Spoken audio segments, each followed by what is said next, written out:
So Jai Hind aspirants, if you want to join Indian Army as an officer after 12th, then this video is for you. So gentlemen, जैसा कि आप लोगों ने 12th pass out कर लिया है, अब आप लोगों को आर्मी ज्वाइन करनी है as an officer. For this आपको थोड़ा सा अवेयर होना चाहिए इस चीज़ के बारे में कि ये एग्ज़ाम कैसे कंडक्ट होता है, ये जगह कौन सी है, इसमें हम किस तरीके से जा सकते हैं, क्योंकि कहीं ना कहीं अनअवेयरनेस के कारण लोग अपनी अपॉर्चुनिटी मिस कर देते हैं। सो ये मेरा एक छोटा सा प्रयास है कि मैं आप सभी को अवेयर करा सकूं। सो कुछ बेसिक सी नॉलेज के साथ चालू करते हैं, इंफॉर्मेशंस के साथ। I hope you will enjoy it and concentrate. So NDA की फुल फॉर्म सबको पता है, ये नेशनल डिफेंस एकेडमी होती है। इसकी इस्टेब्लिशमेंट 1954 में हुई थी, ये इसका मोटो है। ये पुणे खड़कवासला में है, जो कि महाराष्ट्र में सिचुएटेड है। Gentlemen, continuing in the same manner, now discuss how can you join as an officer in NDA after completing your 12th. For this, there are two types of entries there. Yeah, if you focus on it, there are two types of entry. First is written entry. The written entry is prominent, famous, and it is NDA entry. जो हम लोग NDA का exam clear करते हैं उसके बाद हम ये एंट्री दे सकते हैं। इसमें पोस्ट करीब 400 के करीब आती हैं, 400 के प्लस माइनस भी हो सकती है, कुछ अपना 10 के करीब। और इसमें डायरेक्ट एंट्रीज जो हैं इनके बारे में लोगों को कम पता होता है, पर इसमें पोस्टेज कम निकलती हैं। अप्रॉक्सीमेटली अगर हम सारी डायरेक्ट एंट्रीज को इंक्लूड करें तो ये मैक्सिमम जाएगी तो 140 के करीब से 150 के बीच में जाएगी, इससे ज़्यादा पोस्टेज नहीं आती। लेकिन इसके लिए आपको अवेयर होना ज़रूरी है, क्योंकि ये भी कम नहीं है, पता नहीं किस में किसका कहाँ लग जाए। ओके। और डायरेक्ट एंट्रीज में आपको सिर्फ एक कॉमन इंट्रेंस टेस्ट देना पड़ता है, जिसकी बात हम आगे डिस्कस करेंगे। और उसके बाद डायरेक्ट आपको एसएसबी का कॉल लेटर आ जाता है। एसएसबी का प्रोसीजर दोनों में सेम है, यानी आपकी एसएसबी सेम है, दोनों में पोस्ट सेम है, आप लेफ्टिनेंट ही बनेंगे। Okay, so don't miss this opportunity. Let's move forward. Gentlemen, if the after completing the 12th, the first question arises in mind: what to do after 12th? So decide your goal, and definitely some goals are too worthy. It's even glorious to fail, but never afraid of failure, because failure always teaches more than success. So, gentlemen, if you want to join armed forces as an officer after completing your 12th, then there are two types of entries. First is written and another is direct entries. Let's discuss about them. Continuing in the same manner, the written entry is NDA exam, which I have discussed. इसमें आपका दो portion में exam होते हैं। First आपका maths होता है, इसके अंदर 120 क्वेश्चन आते हैं। हर क्वेश्चन 2.5 मार्क्स का होता है, माइनस मार्किंग 0.83 की होती है हर एक क्वेश्चन पे। और आपको मिनिमम 75 नंबर लाने पड़ते हैं आउट ऑफ, ये आपका टोटल 300 का बन जाता है। The next section is GAT. Okay, general aptitude test whatever say. इसके अंदर फिजिक्स होती है, मतलब साइंस का तीनों पोर्शन हो गया, एसएसटी हो गई, इंग्लिश हो गई।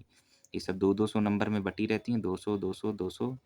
और आई थिंक इसी में ही समथिंग प्लस माइनस करके कुछ करंट अफेयर्स जोड़ दिए जाते हैं, जो कि डिफेंस से रिलेटेड होते हैं, कुछ परमानेंट न्यूज़ जो चल रही होती है उनसे रिलेटेड होते हैं। Continuing in the same manner gentleman, इसके बाद ये आपका 600 नंबर का होता है। आपकी जो टोटल कट ऑफ जाती है वो अप्रॉक्सीमेटली हाफ जाती है, यानी 900 में आप अगर 450 के करीब स्कोर कर रहे हैं या 400 प्लस स्कोर कर रहे हैं तो it is a safe score. आपको अगर इतना आपने एसएसबी में भी कर लिया तो आपका एक मेरिट लिस्ट से आप आउट नहीं होंगे। Okay, now the thriller part of this video, the direct entries. बहुत कम लोग जानते हैं इसके बारे में, और मैं आपको इसके बारे में अच्छे से बताऊंगा डायरेक्ट एंट्रीज के लिए आपको क्या क्या करना चाहिए। हम सब जानते हैं कि रिटर्न एंट्रीज के बारे में दुनिया जानती है, डायरेक्ट एंट्रीज कुछ स्पेसिफिक होती हैं, इनके फॉर्म्स भी आते हैं, आप लोग उसको देखते रहिए, मैं भी फॉर्म्स का नाम भी बता रहा हूँ। सो जेंटलमैन, जो जो डायरेक्ट एंट्रीज हैं वो आपकी कुछ स्पेसिफिक हैं, मैं आपको बता रहा हूँ। The first one is TES. TES है, इससे आप आर्मी ज्वाइन कर सकते हैं, ओके, एज एन इंजीनियर। कैसे इंजीनियर, आप स्पेलिंग देख लीजिएगा, इंजीनियर ज्वाइन कर सकते हैं आप एज आर्मी। और इसके बाद ये ओनली फॉर बॉयज़ के लिए। यस, जो डायरेक्ट एंट्रीज हैं इसमें हम अगर नेवी टेक इंक्लूड कर लेंगे तो नेवी टेक भी आप सिर्फ बॉयज़ के लिए ही है, इसमें भी आप नेवी के अंदर इंजीनियर बनते हैं। एक्चुअली आपको सबमरीन का डिपार्टमेंट दिया जाता है। ये दोनों 12th पास होना चाहिए आपको, और इनके लिए जो सबसे बड़ी एलिजिबिलिटी है कि आपको मस्ट अपीयर होना पड़ेगा जेई मेंस में। आपको उस साल के जेई मेंस में अपीयर होना पड़ेगा, और आपका एनटीए स्कोर जो है वो 90 से अबव होना चाहिए, क्योंकि इनकी एक कट ऑफ जाती है, जैसे कि 1.55 लाख के अंदर आपकी अगर रैंक है तो definitely you are safe. Definitely you are safe if you are under 1.5 lakh, okay. तो आपको ये देखनी है आपकी सीआरएल इससे कम नहीं होनी, इससे ज़्यादा नहीं होनी चाहिए, अदरवाइज आप कट ऑफ के लिए नहीं क्वालिफाई कर पाएंगे।